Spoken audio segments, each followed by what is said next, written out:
মাদের জিনিসপত্রগুলো প্যাক করে কুরিয়ার করতে হবে, তার জন্য কার্টেন এতদিন ধরে খুঁজেই পাচ্ছি না।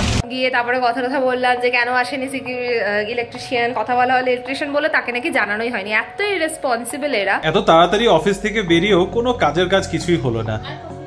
আর কফি না কেন? আরে তো তুমি খেও না, আমাকে কফি বানিয়ে, তুমি তো চা বানাও। আসলে আলু সব ফ্লেভারটাকে সোক করে নেয়, যে কোনো জিনিস বেড়ে যায়, বাকি জিনিসগুলো টেস্ট একটু হলো না, কোনো জিনিসের টেস্ট কমে না। আজকে দুজনে হঠাৎ করে ইচ্ছা হলো যে অ্যানিভার্সারি প্ল্যান করি। বললাম না আমাদের হাঁটতে যাওয়াটা নেই কপালে, এটা হবে না, এই সপ্তাহে হবে না। আইসক্রিমটা কে পাঠিয়েছে সেটা একটু ডাউট তো আমরা করেইছিলাম। দেখতে মনে হয় না ইউটিউব দেখছি, মনে হচ্ছে ভিডিও কলে তোমরা কথা বলছো। আমাদের বিয়ের প্রস্তুতি তো চলছেই, পাগল পাগল লাগছে নিজেকে, এত চাপ। ব্যাঙ্গালোর থেকে আমরা শিফট করছি, আসাম যাচ্ছি। ব্যাঙ্গালোরের মতো অনেক কিছু পাবে না, আবার অনেক কিছু এমন পাবে যেটা হয়তো ব্যাঙ্গালোরে তোমরা পাও। আমার কমেন্টটা দেখে এত হাসি পেয়েছে না, আসলেটা না লেখা নেই, তোমরা যদি কমেন্টটা পড়ো। আমরা বলি দু আঙ্গুল আর দু আঙ্গুল চার আঙ্গুল করে নাকি ভিডিও রয়েছে, কারণ ডাচ আঙ্গুলগুলো এত প্রমিনেন্ট হয়ে যায়।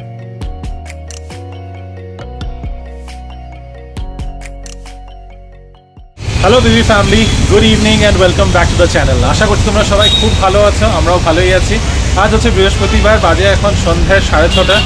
অফিস থেকে তাড়াতাড়ি বেরিয়ে গেছিলাম, কিন্তু বেরিয়ে এখন রাস্তায় ঘুরে বেড়াচ্ছি। কেন ঘুরে বেড়াচ্ছি? কারণ মাদের যে কুরিয়ার করতে হবে, মাদের জিনিসপত্রগুলো প্যাক করে কুরিয়ার করতে হবে, তার জন্য কার্টেন এতদিন ধরে খুঁজেই পাচ্ছি না। তো আজকে ফাইনালি ভাবলো যে না, রাস্তার উপরে নামি, কাসামানাহালি রোডে নেমেছি। এখানে কার্টেন খুঁজতে হেঁটে হেঁটে আমি বাড়ির দিকে এগোচ্ছি। তাই একটা জায়গায় আলো দেখে সাইডে দাঁড়িয়ে ভাবলাম না ব্লগটা শুরু করি, কারণ রিনি ওদিক থেকে আমাকে ফোন করে জাস্ট জানালো যে ও বাড়িতে ঢুকেছে।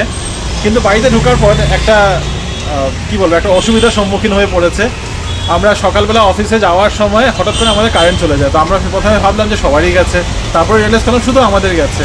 আমাদের মাইগেট অ্যাপে ঠাললাম এই ব্যাপারটা যে কেউ হেল্প করো, ইলেকট্রিশিয়ানকে জানাও। এই জানা বেরোনোর সময় সিকিউরিটিকেও বলে গেলাম, কিন্তু কিছুই হলো না। আসার পর ইনি বলছে এখনও লাইট নেই, কারেন্ট নেই, আমি বাইরে দাঁড়িয়ে রয়েছি। তো এই হচ্ছে ব্যাপার। এখন ও ইলেকট্রিশিয়ানকে ফোন করিয়ে ডাকানো করিয়েছে, দেখা যাক। আমি যেতে যেতে হয়তো কারেন্ট চলে আসবে, কিন্তু আমি আজকে ভাবছি একটু কার্টেনটা খোঁজ করি, তারপরেই যাবো। যদিও রিনি এখন নিচেই আছে, দেখি যদি রিনি কি করছে এটা তোমাদের সাথে শেয়ার করতে পারি কিনা। Good evening everyone. এই দেখো আবার লাইটের মাঝখানে দাঁড়িয়ে আছি। কেন এই কথাটা বললাম? কারণ আজকে না সত্যি একটা ট্র্যাজেডি হতে হতে বেঁচে গেছি আমরা। সকালে যখন অফিসে যাওয়ার জন্য রেডি হচ্ছিলাম, এই ধরো 8:08 বাজে, হঠাৎ করে দেখলাম পাওয়ার কাট হলো। দিয়ে আর ব্যাকআপ আসলোই না। তো ব্যাকআপ আসলো না, তখন আমি আর একটু টেনশনে পড়ে গেলাম, কারণ এখানে ব্যাকআপটা না উইদিন ফিউ সেকেন্ডস চলে আসে। কখন এরকম হয় না যে সারাদিন লাইট থাকে না, যদি না আগে থেকে ইনফর্ম করে দেয়। তো তখন যখন ব্যাকআপটা আসেনি, দুজনেই টেনশনে পড়ে গেছি। তারপরে ঠিক আছে, অফিসে বেরিয়েই যাবো, সারাদিন তো থাকবো না। তো আমরা সিকিউরিটিকে ইনফর্ম করে গেছি। এখানে আমাদের সোসাইটির গ্রুপ আছে, সেখানে আপডেট করে গেছি যে এরকম হয়েছে, প্লিজ দেখে নাও। তারপরে তো যখন ফিরছি, তখন আমিও সিকিউরিটিকে জিজ্ঞাসা করলাম যে কাজটা কি হয়েছে, চেক করা হয়েছে? ও বললো আমি তো সকালে ডিউটিতে ছিলাম, তারপর ডে ডিউটিতে যেয়েছিলাম, আমি তাকে বলে দিয়েছিলাম। এবার ডে ডিউটি যে ছিল সে বলে আমিও ইলেকট্রিশিয়ানকে বলেছি, কিন্তু তারপরেও দেখি কারেন্ট নেই। ঘরে ঢুকে দেখি সমস্ত অন্ধকার। এখন এত তাড়াতাড়ি অন্ধকার হয়ে যাচ্ছে, আমি ঘরে ঢুকেছি 6:10, একদম অন্ধকার। তারপরে কি করব, আবার দৌড়লাম, গিয়ে তারপরে কথা বললাম যে কেন আসেনি ইলেকট্রিশিয়ান, কথা বলা হলে ইলেকট্রিশিয়ান বলে তাকে নাকি জানানোই হয়নি। এত ইরেসপন্সিবল এরা যে ঠিক আছে আমরা তো বেরিয়ে যাই সারাদিনের জন্য, বুঝতেও পারি না। সন্ধ্যেবেলায় যদি কারেন্ট না থাকে, আমার ভয় হচ্ছে যদি জল টল না পাওয়া যায়, কি টেনশনের ব্যাপার হয়ে যাবে। জলটাতে অ্যাকচুয়ালি প্রবলেম হয় না, কারণ পুরো বিল্ডিংয়ে যেহেতু রয়েছে, শুধু আমাদের ঘরেই নেই। বাট তাও ধরো মাইক্রোওয়েভ জ্বালাবে, যেটাই হলো, ঘরে অন্ধকার করে তো থাকার মতো অবস্থা নেই আমাদের, কারণ আমাদের কাছে কোনো রকম এমার্জেন্সি পাওয়ার কিছুই নেই, কারণ পুরোটাই ব্যাকআপে চলে। তারপরে সে খুব কথাবার্তা বলে, ম্যানেজারের সাথে কথা বলে টলে তারপরে ইলেকট্রিশিয়ানকে ডাকিয়েছি। ফিউজে প্রবলেম হয়েছিল এবং ব্যাপারটা সলভ হয়ে গেছে। তাই জন্য দেখতেই পাচ্ছ অনেক আলোর মাঝখানে বসে আছি, নাহলে খুব টেনশনে পড়ে গেছিলাম যে মোবাইলে চার্জ না থাকলে কি হবে, ভিডিও কি করে করব, রান্না কি করে করব। তো সব কিছু ঘেটে গেছিলো। চলো এখন পুরো ঠিকঠাক। চাটা বানাবো। আমি আবার বাইরে গিয়ে এক থালা মোমো খেয়ে এসেছি। এখানে নিচে একটা নতুন মোমোর দোকান খুলেছে, রিমো আসেনি, একাই খেয়ে নিয়েছে। এরকম কখনো করি না, বাট আজকে একটুখানি করলাম। একটুখানি কিচেনে চলে আসলাম তোমাদেরকে এটা দেখাতে। এই দেখো কতগুলো চানা হয়ে গেছে, আধা বাটিরও কমে ভিজিয়েছিলাম সকালবেলাতে, রাতের মধ্যেই পুরো ফুলে ফেপে গেছে। এটাই আজকে রাতের ডিনার, চানা মশলা বানানো হবে। তো আপাতত আমি অন্যদিকে একটু যাই, কারণ রুমটা মোটামুটি এখন ঠিক করে রাখলাম। ভালো লাগে যখন লিভিং রুমটা একটু ক্লিন থাকে, নিট অ্যান্ড ক্লিন থাকে, সব কিছু গোছানো থাকে, মনটা ভীষণ ভালো লাগে। এইখানে না লাইটটা আমাদের এখনও লাগানো হয়নি, আমরা এটার জন্য বেসিক্যালি এই ল্যাম্পটা এইখানের জন্যই আনা হয়েছে আইকিয়া থেকে, তো সেটার এখনও বাল্বটা আনা হয়নি, আনা হলে এই জায়গাটাও দেখতে বেশ সুন্দর লাগবে। তো মোটামুটি ভালো লাগছে এই সন্ধ্যাবেলাটাতে, না খুবই ভালো লাগে। আর একটু দিনের আলো থাকলে আরও মনটা ভালো লাগে, কিন্তু আমার এই লিভিং রুমে এই স্পেসটা ভীষণ ভীষণ ভালো লাগে। তোমরা প্লিজ জানিও তোমাদের কেমন লাগে আমাদের এই সাজানোটা। এখন ওয়ার্ম লাইটে তোমাদের সাথে কথা বলবো। তো রিমু এখন এসে পৌঁছয়নি, 7টা বাজতে যাচ্ছে। ও একটা বড় কাজে গেছে, কার্টন বক্স অ্যারেঞ্জ করতে। তোমরা জানো মাদের অনেক জিনিস রয়ে গেছে যেটা আমরা কার্টন করে পাঠাবো, মানে কুরিয়ারে পাঠাবো, যেটা আমরা সবসময় করে থাকি। তোমরা এটা হয়তো দেখেও আসছো, আমরা যাই বা মারা কেউ আসে, সবসময় কার্টন বক্সে অনেক জিনিস কুরিয়ার করা হয়, কারণ ফ্লাইটে অত কিছু নেওয়া হয় না। এক তো ওয়েটের একটা রেস্ট্রিকশন থাকে, আর যদি ফ্লাইটে একটু এক্সট্রা ওয়েট হয়ে যায় তাহলে তো এখন বোধহয় 1000 টাকা করে চার্জ করে ওরা per KG, if I am not wrong. তো প্রচুর, তো সেই দামে তোমরা মোটামুটি 12-13 কেজি কিন্তু কুরিয়ার করিয়ে নিতে পারো। এটা একটা খুব ভালো বুদ্ধি, যদি কেউ না ট্রাই করে থাকো প্লিজ করতে পারো, খুব কাজে দেবে। তো সেইটাই আমরা প্ল্যান করি সবসময়। তো এবারে কী হয়েছে না, অনেক জায়গাতেই কুরিয়ার বক্সগুলো পাওয়া যাচ্ছে, সেইটার জন্যই রিমো রাস্তায় রাস্তায় এখন ঘুরছে, বেসিক্যালি বেচারা পাচ্ছে না। তো দেখা যাক, যদি অ্যারেঞ্জ হয়ে যায় তো খুব ভালো হবে, না হলে কিছুটা ব্যবস্থা ব্যাকআপ আমরা ভাবছি, বাড়িতে কিছু বক্সেস আছে সেখান থেকে কিছু অ্যারেঞ্জ করব।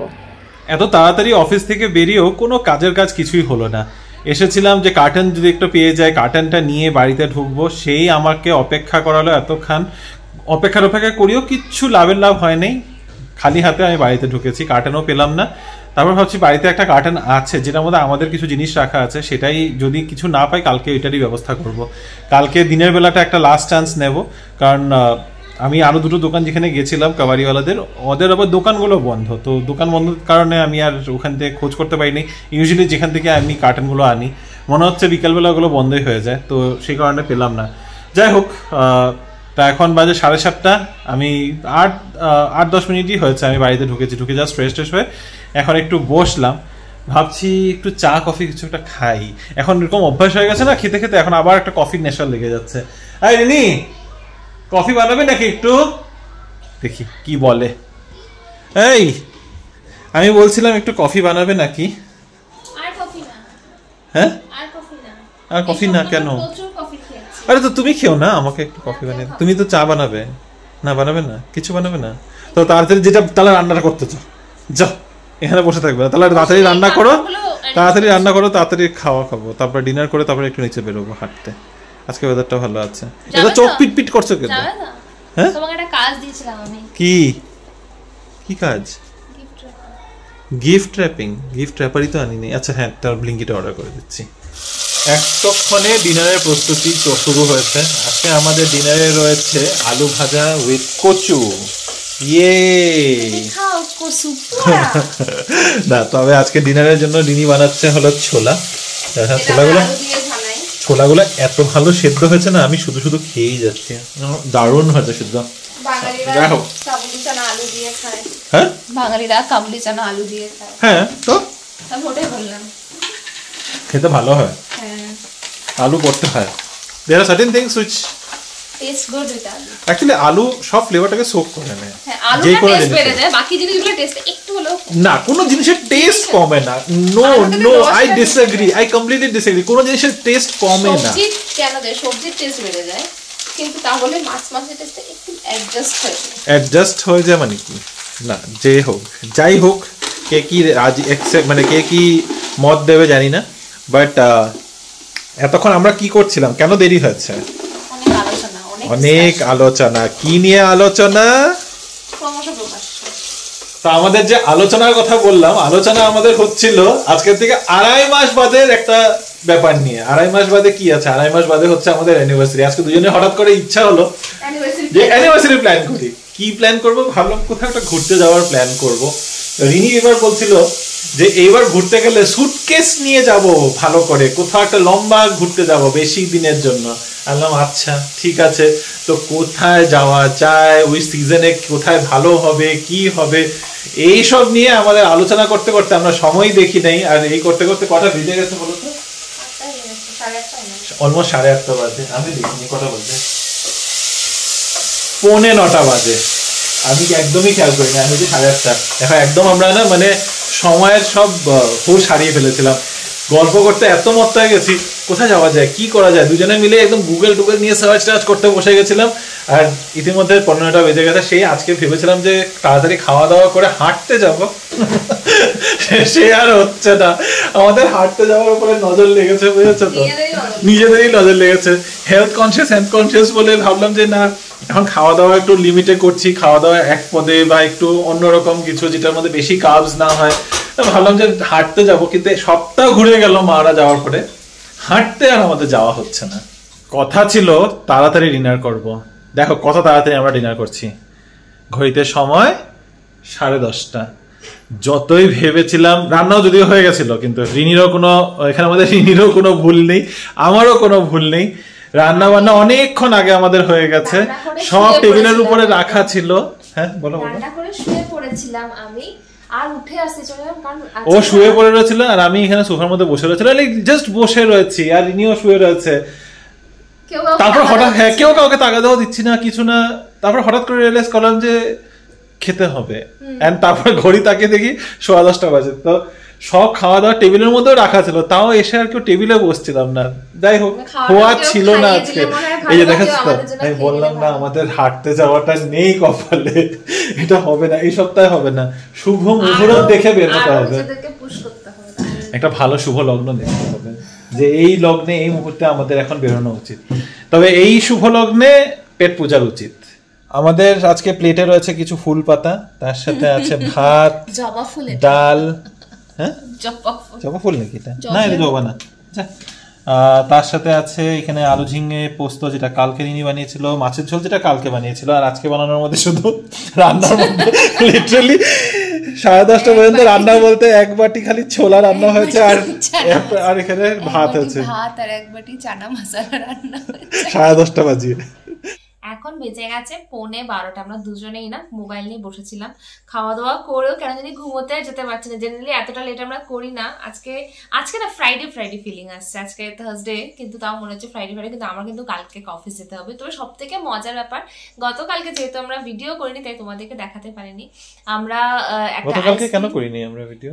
আচ্ছা হ্যাঁ, আমাদের মানে আমি অফিস থেকে 9:30 বেজে গেছিল, তারপরে আর হয়নি। তো গতকালকে তো ভিডিও হয়নি, কিন্তু তার আগের দিনকে যেটা দারুণ আইসক্রিমের বক্স আমাদের বাড়িতে এসেছিল, চকো ব্রাউনি ফাজ ফ্রম পোলার বিয়ার। আইসক্রিমটা কিন্তু ফাইনালি আমরা খেয়েছি গতকালকে, সেটা আগে জানিয়ে দিই, কিন্তু সেটা তোমাদের সাথে শেয়ার করতে পারিনি। আইসক্রিমটা কে পাঠিয়েছে সেটা একটু ডাউট তো আমরা করেইছিলাম, যে হ্যাঁ যারা আমাদের এখানে ইভেন্টে এসেছিল তাদের মধ্যেই কেউ একজন হবে, আর এটা কৌশিক দা পাঠিয়েছিল, সেটা আমরা পরে জানতে পেরেছি। আমার একটা কমেন্ট করেছিল, সেটা দিয়ে আমার ডাউটটা তো মানে ঠিকই ছিল, যে হ্যাঁ যারা আমাদের এখানে মানে তোমার অ্যাটলিস্ট তুমি যাদের ওই গ্রুপটাকে ঠিকঠাক আইডেন্টিফাই করে ফেলেছিলে। তারপরে ওখান থেকে জেনে গেলাম তোমার কমেন্টটা দেখে। থ্যাংক ইউ সো মাচ কৌশিকদা, দারুণ ছিল আইসক্রিমটা। তবে আমরা মানডেতে খেতে পারিনি, কারণ আমাদের ভেজ ছিল। আমরা তো ভেজ এগে মানে কি বলে ব্রাউনিতে এগ থাকবে, সেই জন্য আমরা ওদিনকে খাইনি। আমাদের এটা আমাদের থিংকিং যে ব্রাউনিটা জানি না, এটা ভেজ ছিল। জানি না, আমরা অ্যাকচুয়ালি ওখানে দেখার চেষ্টা করেছিলাম, যদি কোথাও লেখা থাকতো তাহলে দেখতে। কিন্তু আমি তো ভীষণ সারপ্রাইজ হয়েছিলাম যে কে পাঠিয়েছে ভাই আমাদের ফ্ল্যাট নাম্বার দেখে। কে পাঠালো একটুখানি অবাক হয়ে গেলাম, আরে এরকম তো কোনোদিনও আসেনি। চিন্তা তো পড়ে গেছিলাম যে হঠাৎ করে কে এরকম ভাবে পাঠিয়েছে। কোনো ওকেশনও নেই, কোনো কিছু একটা থাকতো না তাহলে একটু অনেক এদিক ওদিক মাথায় যেত, যে হ্যাঁ চলো আজকে বার্থডে আছে, অ্যানিভার্সারি আছে। তো উইদাউট এনি ইভেন্টস হঠাৎ করে যে এই সারপ্রাইজটা পেয়েছি না, তার জন্য থ্যাঙ্কফুল আর খুব এক্সাইটেড হয়ে গেছিলাম আমরা দুজনে। অনেক আমিও বিহাইন্ড দ্য ক্যামেরা বলে দিই থ্যাংক ইউ সো মাচ, যদিও মেসেজ করে অলরেডি জানিয়ে দিয়েছি। চলে এসেছি আমরা দুজনেই তোমাদের অনেক অনেক কমেন্টের অ্যানসার দিতে। কটা বাজে? 12টা বাজতে চলে অলমোস্ট। তবে আজকে আমার কাছে ফোন নেই, রিনির ফোনের চার্জ একেবারেই নেই, তো আমি এত ভোটকা একটা ল্যাপটপ নিয়ে বসেছি তোমাদের কমেন্টস গুলো পড়ার জন্য। শুরু করছি একদম প্রথম কমেন্ট থেকে। দেবশ্রী একজন লিখেছেন, দাদা দিদি তোমাদের ভিডিওগুলো সত্যি খুব ভাল লাগে দেখতে, মনে হয় না ইউটিউব দেখছি, মনে হচ্ছে ভিডিও কলে তোমরা কথা বলছো। হ্যাঁ তো কথাই তো বলছি, একদম এপার আর ওপার। এখন যদি এটা লাইভ হতো তাহলে সামনাসামনি কথা বলতে পারতাম। শর্মিনী আন্টি আমাদের আগের ভিডিওর মধ্যে আমরা দিল্লির ইনসিডেন্ট প্লাস ওয়েস্ট বেঙ্গলের অ্যাসাইন নিয়ে কথা বলছি, ওটার মধ্যে লিখেছে I agree with Rimo. Ritu comment করেছে, যার বিয়ের কথা তুমি বলেছিলে।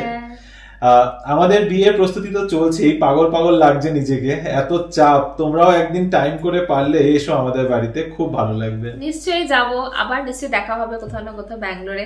সবাই যখন আছি কোথাও না কোথাও কোনো বাঙালি উৎসবে আবার দেখা হয়ে যাবে। আমি অ্যাকচুয়ালি ভেবেছিলাম জগদ্ধাত্রী পুজোতে হয়তো দেখা হবে, তারপরে দেখলাম আমি নামটাই ভুলে গেলাম, আরে ওর টু উড বি হাজবেন্ডের নামটা কি ছিল? আমার নামটা খেয়াল নেই, বাট ও খুব ভালো একটা ফটোগ্রাফার, এটা খেয়াল আছে। হ্যাঁ, ও ভিডিও দিয়েছিল ইয়েতে, তা আমি তখন কমেন্টও করেছিলাম যে আরে তোমরা ওখানে ছিলে কিন্তু দেখা হলো না। যাই হোক, এনিওয়েজ মেনি মেনি কংগ্রাচুলেশনস। নামটা অবশ্যই আমার জানিও তো। আমি একবার খুঁজলেই পেয়ে যাবো, আমার ফেসবুক আমাদের ইনস্টাতে আছে। এনিওয়ে, তুমি কি মিস করো ওই পাগল পাগল সময়টা বিয়ের আগে? ভেরি উইয়ার্ড কোশ্চেন, মানে ফুর্তিটা মিস করি কিন্তু পাগল পাগলটা মিস করি না। পাগল না মানে সেটা টু মাচ, মানে আমার বিয়েটা বহুত হ্যাপা। এনিওয়ে, সিদ্ধার্থ নিয়োগী লিখেছে last video your flat number was displayed wheel open. আচ্ছা, এটা আমি ক্যান্সেল লাইক এই ব্যাপারটা পুরোটা ক্যান্সেল। আচ্ছা, ও আরেকটা কমেন্ট করেছে, ওয়্যার ডু ইউ ওয়ার্ক রিমোদা? আমি একটা এনজিও তে চাকরি করি গো, আমি এখানে ব্যাঙ্গালোরে, আমার অফিস হচ্ছে মারাথালির কাছে। ছন্দার কমেন্ট একটা, যেটা আমি খুব ইন্টারেস্ট নিয়ে কমেন্টটা পড়েছিলাম, আজকে আমরা এটা আলোচনাও করছিলাম ইনফ্যাক্ট। ছন্দা লিখেছে, হ্যালো রিমো এন্ড রিনি, কেমন আছো তোমরা? আমরা দুজনে খুবই ভালো আছি। কমেন্টটা এখানে শেষ হচ্ছে না। অনেকদিন তোমাদের ব্লগে মেসেজ করতে পারছি না, কারণ খুবই ব্যস্ততার মধ্যে আছি। ব্যাঙ্গালোর থেকে আমরা শিফট করছি, আসাম যাচ্ছি। হাজবেন্ডের ট্রান্সফার হয়েছে ওখানে। দেখো, তোমরা আসাম থেকে ব্যাঙ্গালোর এলে আমাদের উল্টোটা হচ্ছে, কিন্তু খুবই মন খারাপ। আমরা প্রায় 9 বছর ব্যাঙ্গালোরে আছি, খুব অ্যাটাচমেন্ট হয়ে গেছে শহরটার সাথে। Bangalore feels more home to me than any other place. তোমরা প্লিজ একটু বলবে আসাম সম্পর্কে, কেমন সেখানে সব? ব্যাঙ্গালোর থেকে ওখানে গেলে কি মন বসবে? তবে হ্যাঁ, লাইফস্টাইল তো ব্যাঙ্গালোরের মতো হবে না, অনেকটাই আলাদা হবে। প্লিজ আমার মেসেজের রিপ্লাই করো একটু তোমরা। একদম রিপ্লাই করব, আমি এটাকে সেপারেটলি লিখেও দেবো। হ্যাঁ, একদমই রিপ্লাই করছি তোমাকে। তো থ্যাংক ইউ সো মাচ প্রথমেই কমেন্ট করার জন্য। দেখো, একটা অন্যরকম জার্নি স্টার্ট করতে চলেছো, তার জন্য অল দ্য ভেরি বেস্ট। আমি শিওর আমরা দুজনেই খুবই শিওর যে তোমরা যেখানেই থাকবে ভালোভাবে নিজেদেরকে অ্যারেঞ্জ করে নিতে পারবে, তো কোনো অসুবিধাই হবে না। আজকের দিনে দাঁড়িয়ে যে কোনো জায়গায়, সেটা একটা ছোট জায়গা হোক বা একটা বড় শহর হোক, থাকাটা কিন্তু খুব ডিফিকাল্ট নয়, কারণ আমাদের হাতে কি আছে? একটা মোবাইল ফোন আছে, এবং সেটার সাথে আমরা অনেকের সাথে অনেক কিছুর সাথে কানেক্টেড থাকি সবসময়। তো আমি শিওর তোমাদের সেক্ষেত্রে কোনো রকম প্রবলেম হবে না। I think what she meant was basically অ্যাডজাস্টমেন্টের ব্যাপার। হ্যাঁ, এবার সেটাতে আসছি। নেক্সট হচ্ছে আসাম ভার্সেস ব্যাঙ্গালোর। অবশ্যই হিউজ, মানে অনেকটা আলাদা না, অনেকটার পিছনে আরো অনেকটা আলাদা ধরেই নাও। প্রথমত ওই টাইমিংটা, যে ওখানকার যে পুরো দিন ডে লাইট কখন স্টার্ট হচ্ছে, ওটা দিয়ে তোমার ফার্স্ট পরিবর্তনটা স্টার্ট হবে, ঠিক আছে?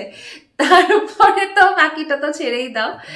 বাট হ্যাঁ, অন্যরকম একটা পরিবেশ, ডেফিনেটলি ব্যাঙ্গালোরের মতো অনেক কিছু পাবে না, আবার অনেক কিছু এমন পাবে যেটা হয়তো ব্যাঙ্গালোরে তোমরা পাও না।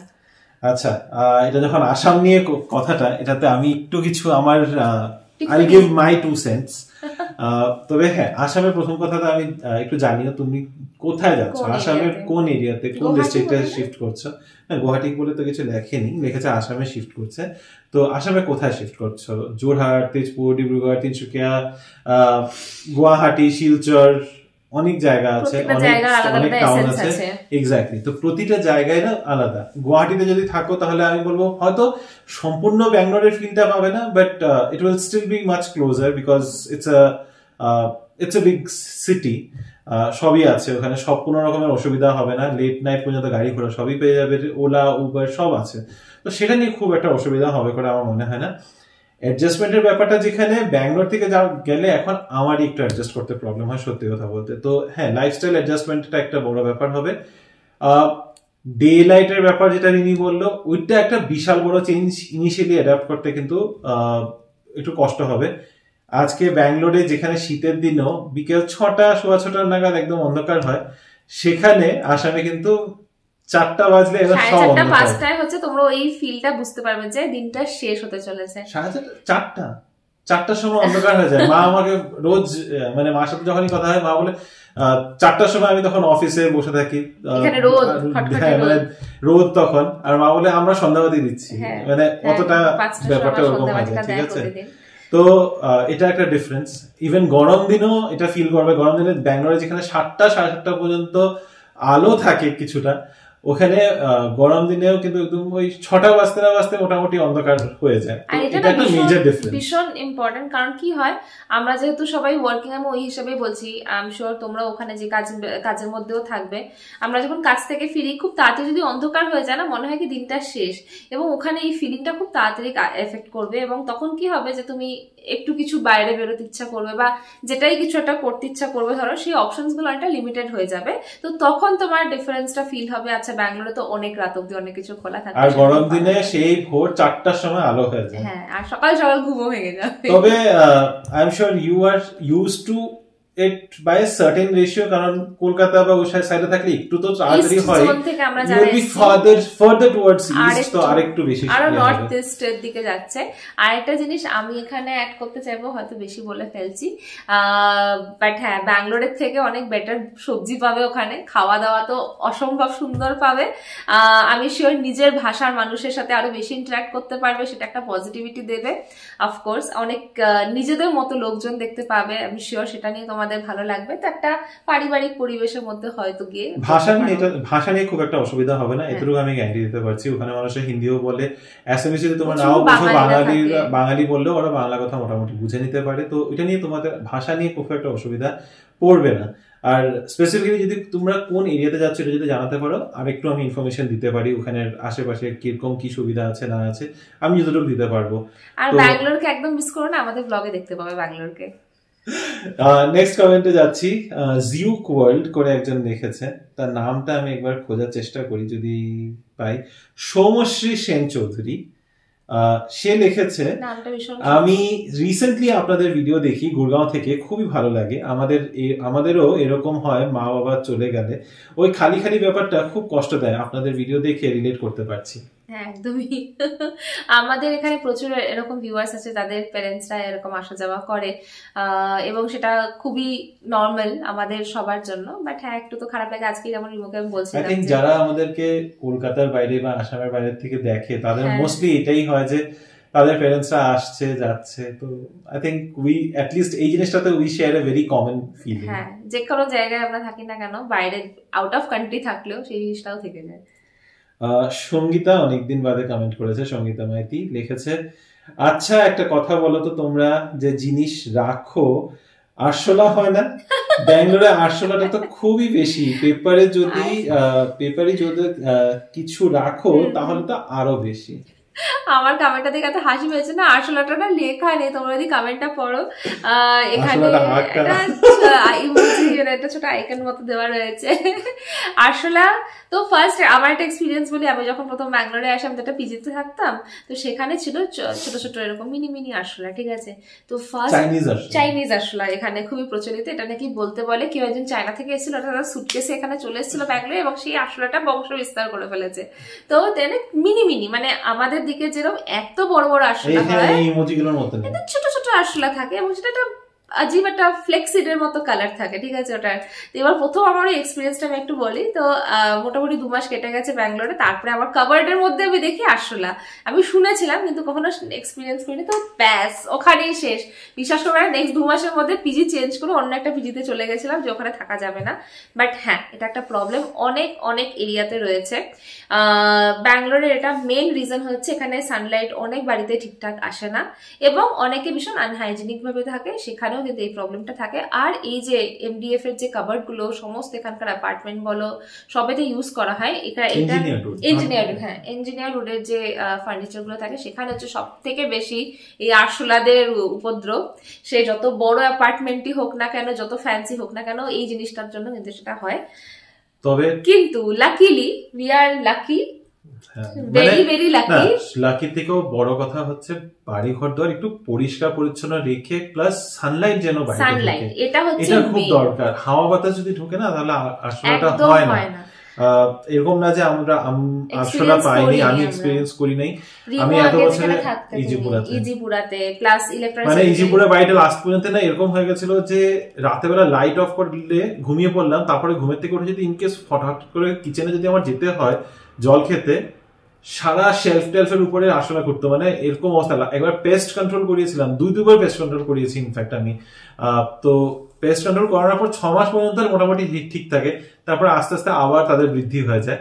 তো আরশোলার সমস্যাটা ব্যাঙ্গালোরে অ্যাকচুয়ালিতে অনেকটাই রয়েছে। দুটো জিনিস আমি এখানে বলবো, ডেইলি এখানে হচ্ছে ওই ফ্লোর ক্লিন মানে ফিনাইল বলো বা যে নিম অয়েল ম্যান্ডেটরি, আর কিচেন পোষা করার সময় ওই কিচেন ক্লিনার, এটা আমি আগের দিনকেও তোমাদেরকে ব্লগে দেখিয়েছি। প্লিজ ইউজ করো, ওটাতে কিন্তু ভীষণ ভাবে মানে কোনো আমি একটা দিনের জন্য আমি কিন্তু আরশোলা দেখতে পাইনি আমার বাড়িতে, একদম নেই। আরেকটা হতে পারে প্রচুর পায়রার উপদ্রব আছে, তাতে হয়তো না, মানে ওরা বাইরেই খেয়ে ফেলছে, এটাই বলছি। আর ঘরে নিচে আছে, নিচে বড় বড়। তবে ঝটপট করে নেক্সট কমেন্টে যাচ্ছে, অনেক লম্বা হয়ে যাচ্ছে। হ্যাঁ, অনেক কমেন্টস পেন্ডিং পড়ে গেছে, তো তাই ঝটপট শুরু করা মানে শেষ করার চেষ্টা করছি। নেক্সট হচ্ছে কৌশিকের কমেন্ট, যেটা দেখে আমরা জানতে পেরেছি যে finally Koushik is the person যে আমাদেরকে আইসক্রিমটা পাঠিয়েছিল, এন্ড থ্যাংক ইউ अगेन। তো কৌশিক লিখেছে, ইউ আর ওয়েলকাম। এখনো আইসক্রিমটা কি ফ্রিজে পড়ে আছে নাকি? রিনি ভালোই গেস করেছিল, কিন্তু রিনির গেসও ঠিক ছিল আর তোমার গেসও ঠিক ছিল, এটা ফ্রিজেই ছিল। কালকে আমরা খেয়ে শেষ করলাম। স্মিতা পাল লিখেছে, take care of your dark circles রিমো। এটা নিয়ে আমি জাস্ট এতটুকুই বলবো, আমার ডার্ক সার্কেলস গুলো 50% আমার কেয়ারলেসনেস এর জন্য, দেরি করে ঘুমানো, ফোন ঘাটা, ল্যাপটপে কাজ করা, এগুলোর জন্য। 50% আমার হেরিডিটারি। আমার বাড়িতে যদি তোমরা দেখো, আমার মায়ের চোখের নিচে ডার্ক সার্কেলস আছে, আমার পাপারও চোখের নিচে ডার্ক সার্কেলস ছিল, যদিও পাপারটা কম, মারটা তো একদমই স্পষ্ট বোঝা যায়। সেটা আমি ওখান থেকেই পেয়েছি, জেনেটিক। হ্যাঁ, ভাইয়েরও আছে, এটা জেনেটিক হয়ে এসছে। যখন আমি একটু সময় মতো ঘুমাই, একটু কেয়ার করি বা ভালো মন্দ খাই, একটু ইয়ে করি, তখন হালকা হয় ব্যাপারটা, কিন্তু এটা থাকে। সো বাট মানে আমার এটা যাবে না। So I have accepted and I have learned to live with my dark circles. But thank you for noticing this. Recent যখন আমি একদমই কেয়ার করা ছেড়ে দিই, অনেক রাত করে জেগে হয়তো অফিসে কাজ করি বা ফোন ঘাটি, তার 2 দিন বাদেই এই ম্যাডাম থেকে, তারপরে রিয়া যদি আমাকে দেখে তখন বলে যে ভাইয়া তোর চোখগুলো 4 আঙ্গুল, আমরা বলি 2 আঙ্গুল আর 4 আঙ্গুল করে নাকি ভিতরে ঢুকে গেছে, কারণ ডার্ক সার্কেলস গুলো এত প্রমিনেন্ট হয়ে যায়, তখন মনে হয় আমার চোখগুলো ভিতরে ঢুকে গেছে। আচ্ছা, নেক্সট কমেন্ট হচ্ছে অন্তরা কুন্ডু এখান থেকে লিখেছে, রিমোদা তোমরা যে আরবান কোম্পানি একজন নাম্বার শেয়ার করেছিল দুর্গাপূজার টাইমে কিচেন ক্লিনিং এর জন্য, নাম্বারটা থাকলে সেন্ড করো। আমি অলরেডি প্রসেনজিৎকে নাম্বারটা পাঠিয়ে দিয়েছিলাম গতকালকে, আশা করছি তোমাদের কাজটা হয়ে গেছে। আর পম্পি লিখেছে, ডাইরেক্ট ট্রেন আছে বাট উইকলি চলে, কাল যাচ্ছে ওনারা। হ্যাঁ, অলরেডি ওনারা বেরিয়ে গেছেন হয়তো, সো হোপফুলি ওনারা সেফ পৌঁছে যাবে। তোমাদের মতোই আমাদেরও খারাপ লাগছে, আমার বেশি খারাপ লাগবে কারণ ওনারা বেশি সময় আমার সঙ্গেই থেকেছেন। অবভিয়াসলি যে বাড়িতে থাকে একজনের সাথে অবভিয়াসলি একটু বেশি কথাবার্তা হয়, তো অ্যাকচুয়ালি না প্রথমবারে অনেক বেশি কষ্ট হয়েছিল, আস্তে আস্তে এটা তো 2-3 বার হয়ে গেছে, তো এখন দেখছি যে না ঠিক আছে। আমরা কিন্তু একদিনের মধ্যে নিজেদের রুটিনে চলে এসেছি, চলে যেতে হয় না, চলে এসেছি, মানে এখন আর কিছু করার নেই। তবে হ্যাঁ, প্রথম বছর তবে এতটুকু বলবো, আমি একটা কথা বলবো, এখনো যেটা হয়, আমি তো দেখো ঠিক আছে, আমি এত বছর ধরে না আসতে যেতে, আর এই যে 4 বছর হয়ে যাচ্ছে বাড়ি যেতে পারি না, তো আমি কাইন্ড অফ ইউজ টু হয়ে গেছি ব্যাপারটার সাথে, যে হ্যাঁ ঠিক আছে, বাড়ির মানুষ আসবে, বাড়ির মানুষ যাবে। মন খারাপ হয়, এটা বলবো না একদম মন খারাপ হয় না, মন খারাপ হয়, বাট আমি খুব তাড়াতাড়ি অ্যাডাপ্ট করে নিই। Rini on the other hand, ও অ্যাডাপ্ট করার চেষ্টা করে, কিন্তু ও যখন একা থাকে, কেউ চলে যাওয়ার পর যখন ও একা থাকে না, ও এখনো চোখের জল ফেলে। আমি জানি সেটা, আমি জাস্ট তোমাদেরকে বললাম নট টু, মানে it's not like something personal share করছি, কিন্তু ও খুব ইমোশনাল এইসব সাইড থেকে। ইনফ্যাক্ট যখন এর আগে যখন মাহিরার মাও এসেছিল, মারাও চলে গেছে, ঠিক আছে সবাই চলে গেছে, তারপরে যখন সবাই চলে গেছে আর ও একা একা বসে রয়েছে, তখন ও বসে বসে চোখের জল ফেলেছে। এবার ভাই যখন চলে গেল, ভাই যাওয়ার বা মাদের আসার মধ্যে একটা দিনের পার্থক্য ছিল। ভাই সকাল সকাল বেরিয়ে গেছে, তারপরে ও অফিসে গিয়ে চোখের জল ফেলেছে, কারণ ও একদম তখন আমার মন খারাপ হয়ে গেছে যে বাড়িটা গিয়ে আবার খালি পাবো। আর এখনো মারা যখন চলে গেছে, এয়ারপোর্টে দেখুন চোখ ছলছল হয়ে যাচ্ছে, তারপরে বাড়িতে এসে আমি জানি হয়েছে। So that is it. তো আচ্ছা, আজকে এই ছিল কমেন্টস এর পর্ব, প্রচুর কমেন্ট পড়েছি। আচ্ছা, আর একটা লাস্ট কমেন্ট পড়বো, এটা নাহলে বাদ যাবে গিয়ে। অঙ্কিতা কর অনেক দিন বাদে, অনেক মাস বাদে অঙ্কিতা কমেন্ট করেছে। I love such Sundays, it helps to take the pressure off. How's the book? It's been a long time since I purchased any book. After watching this video, I guess I have to head over to Amazon now. Please do. আমিও এখন না recently একটা বই পড়েছি না, এখন আবার আমার মনে হচ্ছে আরো কয়েকটা বুক পড়ি। So I am exploring. এই বুকটা ঠিক ছিল, মানে as most Chetan Bhagat books are Indian story, kind of not relatable. Again, if you have been through certain incidents, it's relatable, but যেহেতু India based তো একটু রিলেট করতে সুবিধা হয়। It's a love story and read it, ভালোই, মানে এরকম না যে একদম ডিস করতে হবে, but it's not one of his best works. I think ও যে initially 3-4টা বুক লিখেছিল, that those were his best works. After that, these are like he's just living on his name. তো anyway, এই ছিল আমাদের আজকে কমেন্টের পর্ব। প্রচুর লম্বা কমেন্টের পর্ব করে ফেলেছি আজকে, অনেক বেশি বকবক করেছি। প্লিজ সরি এতটা সময় নেওয়ার জন্য। না sorry, I am not sorry. তোমাদের কমেন্টস এর রিপ্লাই দিতে হবে, তো I am not sorry about it. তো আজকের এই পর্বটাকে এখানে শেষ করছি। ভালো থেকো, সুস্থ থেকো, আর আমাদের আজকের এই ভিডিওটার মধ্যে যদি কিছু ভালো লেগে থাকে, please do like, share, comment and subscribe to our channel Bengaluru Bengalis. দেখা হবে তোমাদের সাথে কাল আবার একটা নতুন দিন, নতুন ব্লগ, নতুন কিছু গল্প নিয়ে। Till then stay safe and bye bye, good night. Good night.